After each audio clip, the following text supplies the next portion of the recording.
Rajshahi railway স্টেশনে Banalata express ট্রেনের একটি বগি লাইনচ্যুত হওয়ায় ২.৫ ঘন্টারও বেশি সময় ধরে ট্রেন চলাচল বন্ধ ছিল। এতে চরম দুর্ভোগে পড়েন যাত্রীরা। সোমবার সকাল ৭টার দিকে চাঁপাইনবাবগঞ্জ থেকে ছেড়ে আসা বনলতা এক্সপ্রেস স্টেশনে ঢোকার সময় একটি বগির চাকা ভেঙে লাইনচ্যুত হয়। তবে এ ঘটনায় কেউ হতাহত হয়নি। রেল কর্তৃপক্ষ জানায়, বিশেষ টুল ভ্যানের সাহায্যে লাইনচ্যুত বগিটি তুলতে সময় লাগে। পরে সকাল 9:45টার দিকে ট্রেনটি ঢাকার উদ্দেশ্যে ছেড়ে যায়।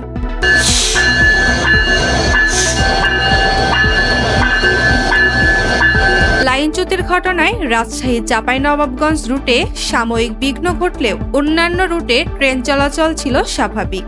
যাত্রীদের অভিযোগ, রেলপথের নিরাপত্তা ও রক্ষণাবেক্ষণে আরও সতর্ক হওয়া উচিত।